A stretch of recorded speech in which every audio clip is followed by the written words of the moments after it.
여러분 반갑습니다. 반갑습니다.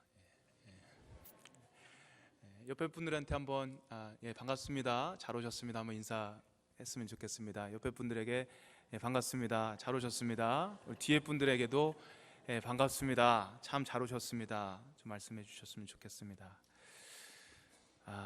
오늘 본문은 예수님께서 맹인 바디메오의 눈을 뜨게 하시는 내용의 말씀입니다.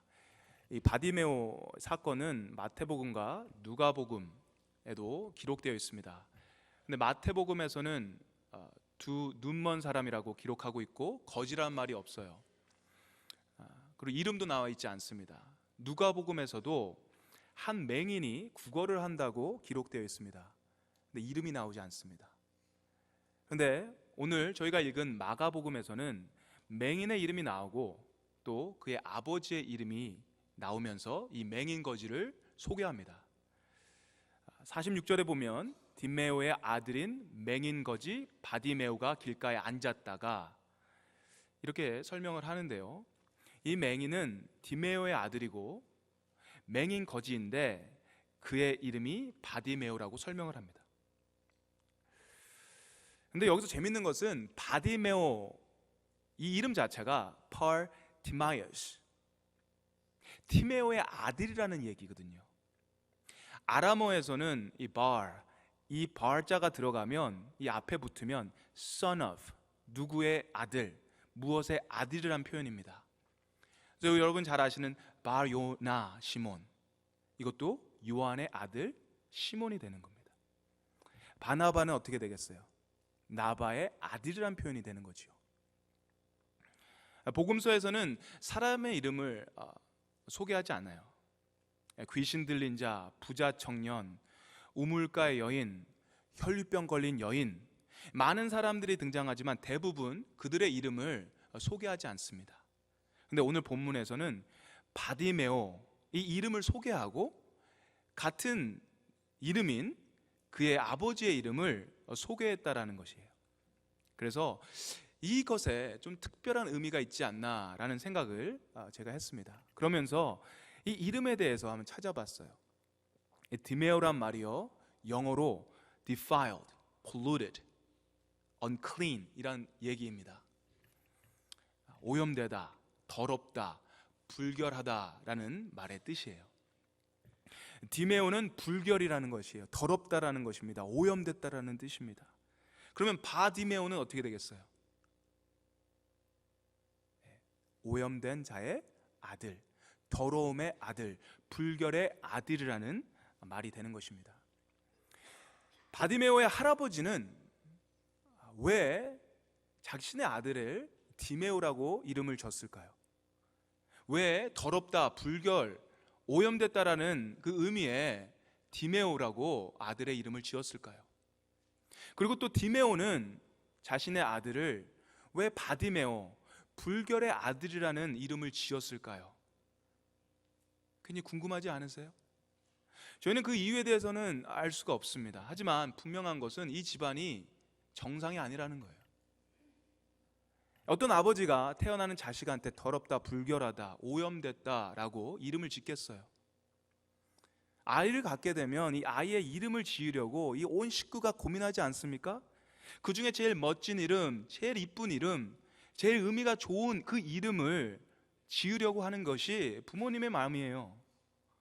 그런데 이 바디메오의 집안은 지금 2대째 이 이름을 더럽다, 오염되다, 불결하다로 짓고 있습니다.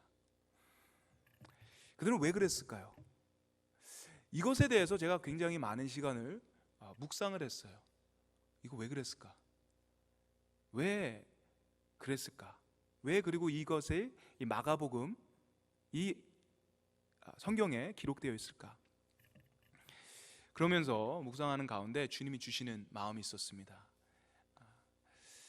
주님이 주시는 마음을 여러분과 같이 나누고 싶어요. 주님이 주시는 생각은 나의 이름이, 여러분의 이름이 바로 디메오, 바디메오라는 거예요. 저의 이름이, 여러분의 이름이 바로 디메오, 바디메오라는 것입니다. 그럼 아담의 후손인 저희가 태어날 때부터 우리는 어쩔 수 없이 더러움의 아들, 어쩔 수 없이 불결의 딸들로 이 땅에 태어났다라는 거예요. 하나님께 불순종한 이후 모든 것이 오염이 됐습니다. 모든 것이 더러워졌어요. 모든 것이 망가져 버렸습니다. 그래서 절대로 저희는 복구할 수 없어요. 회복할 수 없는 존재가 저와 여러분이라는 것입니다. 우리 모두는 더러움 속에, 불결함 속에 그냥 파묻혀 사는 것이에요. 그것이 저와 여러분의 모습이었다라는 것입니다. 저가 디메오고 여러분이 바디메오라는 거예요. 아무리 공부를 하고 인격을 쌓고 아무리 깨끗한 척, 고귀한 척, 아무런 그런 노력을 하더라도 우리는 어쩔 수 없는 디메오, 바디메오일 수밖에 없다라는 것입니다. 피가 그렇거든요. 아담으로부터 내려오는 이 불결한 DNA가 저와 여러분에게는 흐르고 있다는 것입니다. 자, 이 더러움의 아들, 이 바디메오는 또한 맹인이었습니다. 이건 역시 깜깜한 어두운 세상에 있는 우리들의 모습으로 이해할 수 있습니다. 아무것도 보이지 않습니다. 그래서 제대로 된 생활을 할 수가 없어요. 어디 부딪히고 넘어지고 다치고 거지로 삽니다. 구걸을 해서 하루하루 연명을 하는 겁니다. 이런 그냥 거지로 사는 것도 어려운데 이분은 맹인 거지예요. 매일매일 먹을 거 걱정해야죠. 잘 때를 걱정합니다. 근근히 힘든 하루하루, 이게 사는 게 아니고 그냥 버티는 거예요. 죽지 못해 사는 그런 인생을 바로 맹인 거지 바디메오 인생이다라고 할 수 있습니다. 하나님께 불순종한 아담의 후손들의 인생, 바디메오의 인생 같다라는 생각이 들었어요. 돈이 있고 집이 있고 좋은 차를 운전을 하고 다니지만 여전히 우리는 바디메오와 같이 맹인 거지처럼 공고한 인생을 죽지 못해 그냥 버티며 살아갈 때가 참 많이 있습니다. 이 불결함은, 이 더러움은, 이 오염은 무슨 수로도 깨끗게 할 수가 없습니다. 오직 예수 그리스도의 피로만 정결케 할 수 있는 거죠. 아무것도 볼 수 없는 어두움을 물리칠 수 있는 방법이 하나도 없어요. 빛 대신 예수 그리스도를 만나야지 해결되는 것입니다. 거지처럼 하루 종일 고생하며 고민하며 근근히 죽는 날을 기다리는 그 인생은 이 세상의 어떤 것으로도 해결할 수 있는 방법이 없습니다. 모든 것의 주인 되시는 예수 그리스도를 만나야 해결되는 것입니다. 그런 맹인 바디메오를 오늘 주님이 만나주시는 사건이 바로 오늘 본문의 말씀입니다. 자, 그렇게 어렵고 힘들고 고생을 하며 사는 바디메오가 어느 날 suddenly 사람들에게서 예수님의 소식을 듣습니다. 예수님이 어떤 분이라는 얘기를 들어요. 친구한테 들었는지 아니면 사람들의 이야기하는 걸 옆에서 들었는지는 모르지만 예수님에 대한 이야기를 듣고 바디메오는 그날부터 희망을 갖기 시작합니다. 그리고 그 예수 그리스도에 대한 기대를 하게 돼요. 오늘 여리고성의 한 길에서 이 바디메오는 그 기다리고 기다렸던, 기대하고 기대했던 그 예수 그리스도를 만나게 됩니다. 그리고 너무나 감사하게도 그 더러움의 아들 맹인 거지 바디메오는 변하게 돼요. 그 삶이 예수님을 만남을 통해서 완전히 변화하게 됩니다. 눈을 뜨게 되고 더 이상 구걸하며 하루하루 살아가는 거지가 아닌 예수를 따라가며 예수의 길을 가는 제자의 삶을 살게 되는 것입니다. 엄청난 변화지요. 오늘 설교 말씀은 이 바디메오에게 초점이 맞춰져 있습니다. 그가 가진 특별한 마음 자세, 특별한 태도, 특별한 믿음을 통해 이런 엄청난 변화가 있었다고 우리 본문은 이야기하고 있습니다. 오늘 말씀을 통해 저와 여러분도 이 바디메오가 경험했던 그런 엄청난 경험을 경험했으면 하는 그런 바람이 있습니다. 첫 번째, 바디메오에게 배울 것은 이 바디메오는 예수님에 대한 뜨거운 목마름이 있었습니다. 아까 우리 찬양을 드렸습니다. 예수님 목마릅니다. 목마름. 기대, 열정, 간절히 사모하는 그런 마음이 있었어요. 바디메오는 이 desperation, 갈망이 있었다라는 겁니다. 그럼 이 자세가 얼마나 중요한지 몰라요. 하나님을 향한, 예수님을 향한 그런 desperate heart, 갈망, 간절한 마음, 그런 기대, 그런 기대에 따라 우리는 변화할 수도 있고 변화 안 할 수도 있다라는 것이에요. 마가복음 6장 1절 말씀을 보면 예수님께서 고향 나사렛에서 배척을 당하는 모습이 있습니다. 6장 4절을 보면 이렇게 얘기가 됩니다. 예수께서 그들에게 이르시되 선지자가 자기 고향과 자기 친척과 자기 집 외에서는 존경을 받지 못함이 없느니라 하시며, 거기서는 아무 권능도 행하실 수 없어 다만 소수의 병자에게 안수하여 고치실 뿐이었고 그들이 믿지 않음을 이상히 여기셨더라. 예수님께서 홈타운 나사렛에 가십니다. 근데 거기서는 아무런 권능을 행하실 수 없었다고 기록이 되어 있어요. 예수님이 거기 가면 능력이 없었을까요? 예수님의 문제인가요? 아니죠. 나사렛 사람들의 문제였어요. 나사렛에 계신 분들은 예수님에 대한 기대가 전혀 없었습니다.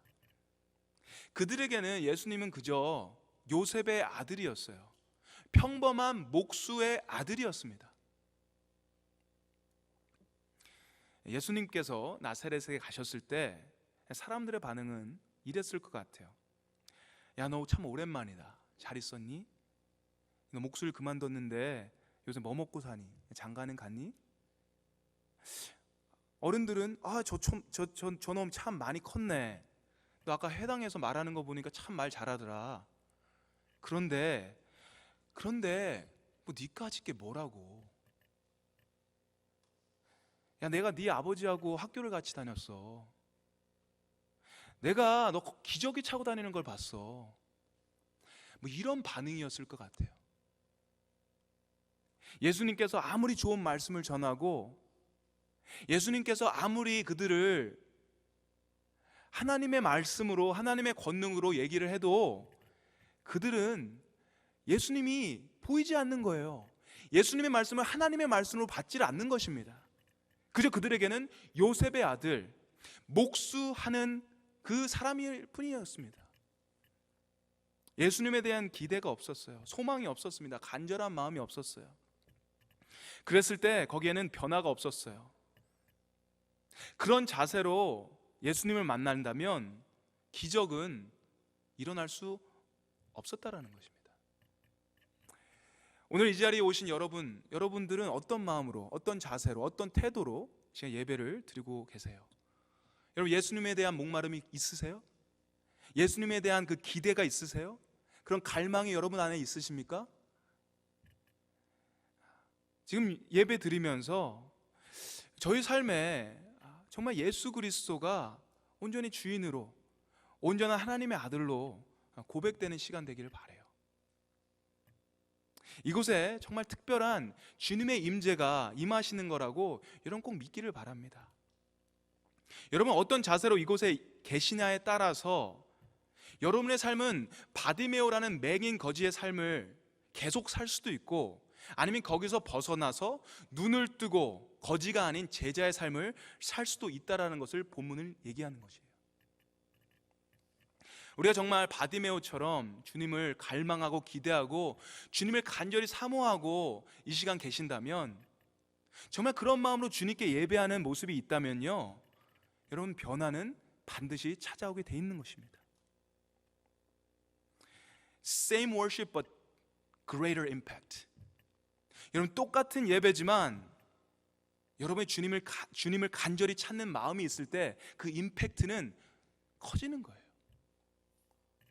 억지로 드리는 예배, 끌려 나와서 드리는 예배, 아무런 기대와 아무런 갈망이 없는 예배에 우리는 기적을 바라는 것은 무리라는 거예요. 두 번째, 바디메오는 예수님이 누구신지 정확히 알았어요. 47절에 나사렛 예수시란 말을 듣고 소리질러 이르되 다윗의 자손 예수여 나를 불쌍히 여기소서 하거늘. 영어로는 다윗의 자손이라는 얘기가 Son of David이라고 그래요. 오늘 제목도 다윗의 아들에게 이렇게 제가 붙여봤습니다. 나사렛 예수시라는 말을 듣고 사람들은 나사렛 예수가 왔다고 얘기합니다. 동네 사람들은 나사렛 예수가 왔다고 소개를 해요. 근데 나사렛 예수, 이 말은 사실 좋은 말이 아니거든요. 나사렛이란 동네가 좋은 동네가 아니었어요. 사람들이 살고 싶은 동네가 아니었어요. 예수님의 제자 빌립이 나다나엘에게 와서 모세와 선지자들이 기록한 선지자를 만났는데 요셉의 아들 나사렛 예수라고 얘기했어요. 그랬더니 나다나엘이 어떻게 얘기하죠? 나사렛에서 무슨 선한 것이 날 수 있느냐라고 얘기합니다. 나사렛은 선한 것이 나올 수 없는 장소였어요. 가난한 사람, 못 배운 사람, 그런 촌 사람들이 사는 건 촌구석이었다라는 것입니다. 거기서 요셉의 아들, 거기서 목수질을 하던 예수, 사람들은 나사렛 예수가 왔다고 얘기해요. 그런데 바디메오는 다르게 얘기합니다. 소리질러 다윗의 자손이여, Son of David. 다윗의 자손이라는 말은요, 유대인들이 그렇게 기다리던 메시아라는 얘기거든요. 구약시대 이사야가 했던 메시아에 대한 예언에서 메시아를 다윗의 아들이라고 표현합니다. 바디메오는 예수님이 나사렛 촌놈 예수가 아닌 메시아라고 고백했던 것이에요. 메시아라고 알았던 것입니다. 비록 그는 앞을 보지 못하는 소경이었어요. 하지만 그는 예수님이 누구신지 정확히 알고 있었습니다. 거기에 있던 수많은 사람들은 나사렛 예수라고 얘기했지만, 그리고 예수님을 따라다녔던 제자들조차 예수님이 누구신지 몰랐지만 바디메오는 그분이 다윗의 자손 메시아임을 분명히 고백했다라는 거예요. 그리고 그분이 그의 눈을 고쳐주실 분임을 분명히 알았다라는 것입니다. 여기서 정말 소경이 누구예요? 여기서 정말 맹인이 누굽니까? 그 수많은 사람, 예수님을 직접 보는데도, 예수님을 직접 따라다닌 제자들도 보지 못했던, 알지 못했던 사실을 이 바디메오는 알고 있었다라는 것입니다. 진짜 소경은 사람들이었죠. 제자들이었던 것이에요. 여러분, 세상에는 예수님을 아는 사람들이 참 많이 있어요. 예수님에 대한 정보들이 참 많이 있습니다. 책과 영화, 여러분 학교에서도 예수님에 대해서 배우거든요. 여러분 신학교에 신학을 공부하시는 분들 중에 다른 종교, 다른 믿음을 가지고 계신 분들이 있어요. 스님도 오시고요, 이슬람 쪽에서도 오세요. 많은 성경에 대해서 많이 알고 계시고 신학에 대해서 많이 알고 계시는데 그분들의 예수님은 다윗의 자손 메시아가 아닙니다. 구원자가 아니에요. 여러분 학교 종교학, religious study에서도 여러분 그 과를 가리키는 교수님들 성경에 대해서, 기독교에 대해서, 기독교 역사에 대해서 너무나 많이 알아요. 하지만 그분들에게 예수님은 다윗의 아들이 아닙니다. 메시아가 아니에요. 그들에게 예수님은 우리의 죄를 씻어주신 구원자 예수님이 아니라는 거예요. 그저 좋은 선생, 좋은 레바이, 좋은 도덕 선생, 철학자, 유대인의 지도자 뿐입니다.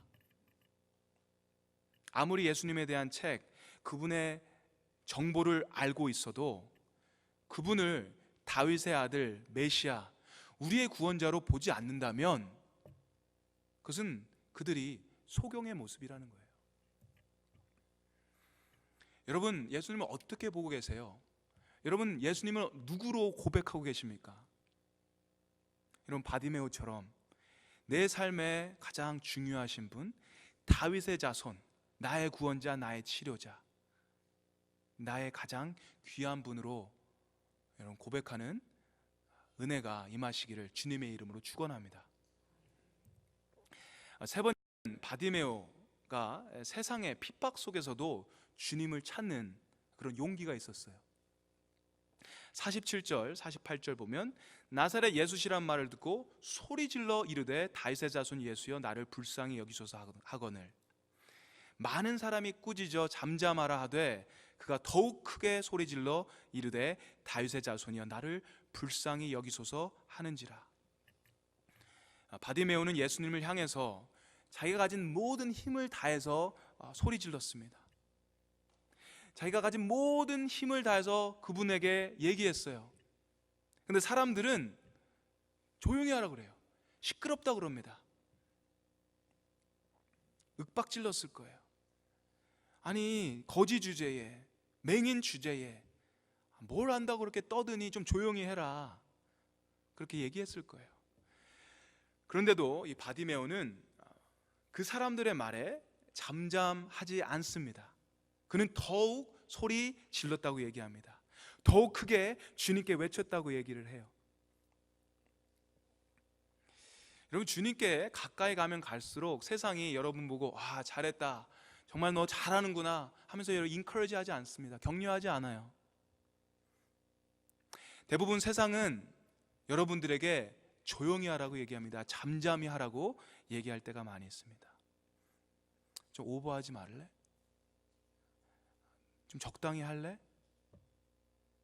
내가 주님을 사랑하고 주님께 헌신하려고 할 때 세상은 아니 네가 뭔데 나서냐, 네 주제에, 네 앞가림도 못하는 주제에 무슨 예배고 무슨 헌신이냐, Be quiet, 조용히 하라고 그래요.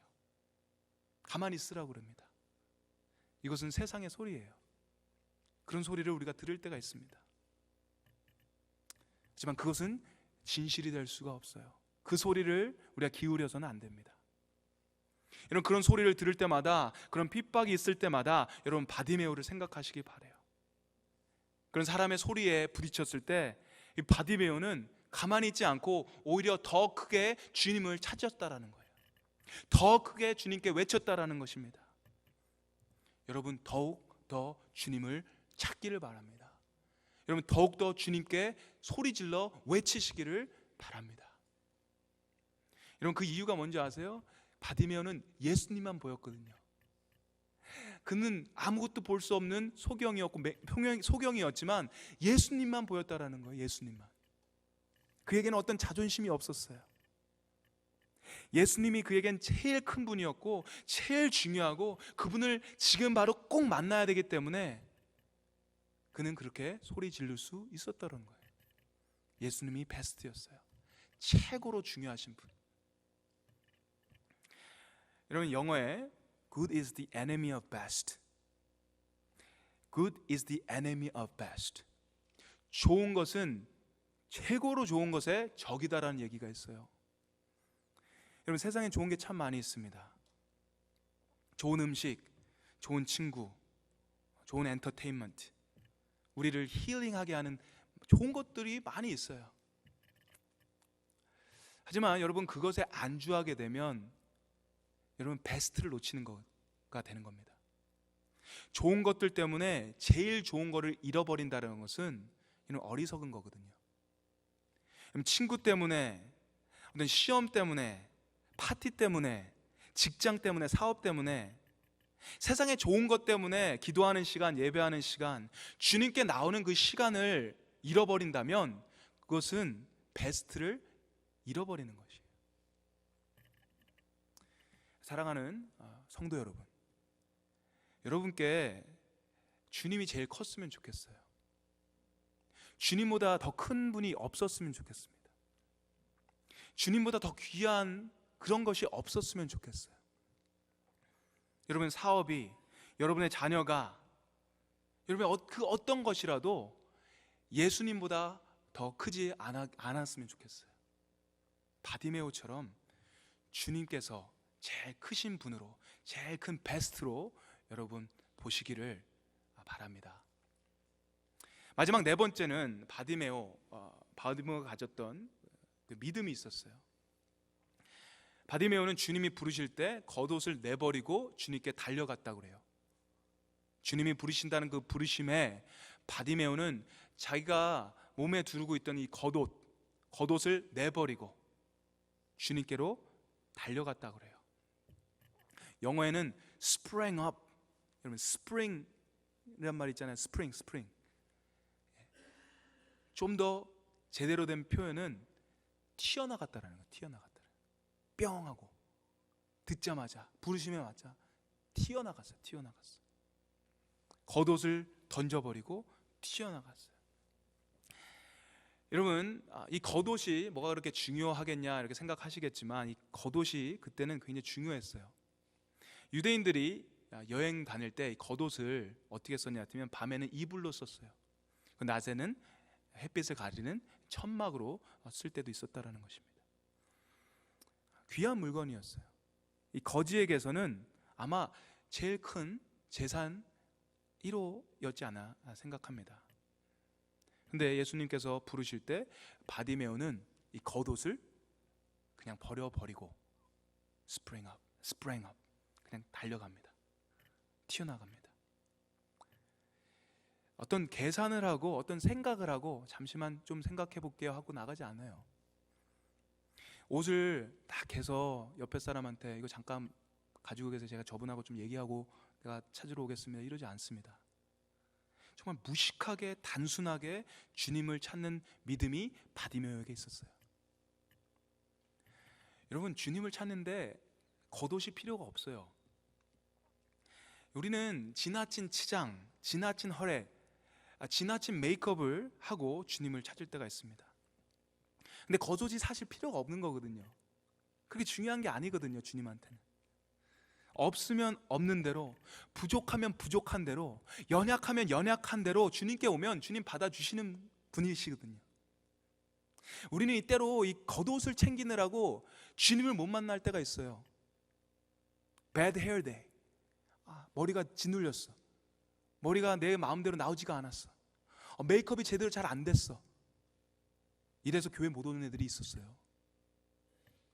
입을 옷이 없는 거예요. 내가 옷을 입었는데 이게 빨아갖고 말리지가 않았어. 그래서 교회 못 오는 애들이 있었어요. 진짜로. 나는 이번에 시험을 봤는데 이거 좋은 대학에 못 가게 됐어. 교회 못 오는 겁니다. 내가 직장에서 잘렸어요. 교회 못 와요. 이런 것들은 겉옷이에요.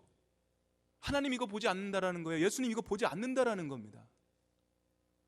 주님을 만나는데 겉옷이 필요 없습니다.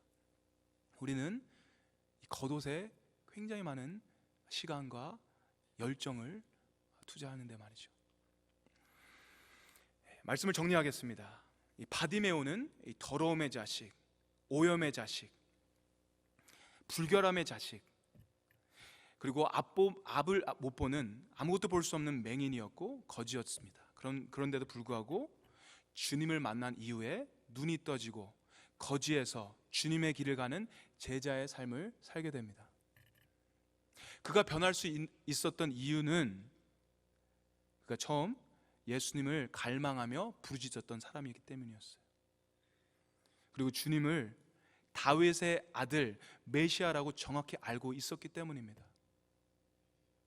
주님을 찾는 그에게 잠잠하라, 가만히 있어라고 얘기하는 그런 핍박이 왔음에도 불구하고 그것을 뚫고 더욱더 주님께 외치는 그런 용기가 있었던 사람이었어요. 마지막으로 겉옷, 자존심을 버리고 주님을 찾는 그런 결심, 결단의 자세가 있었기 때문에 이런 변화들이 있었다라는 것입니다.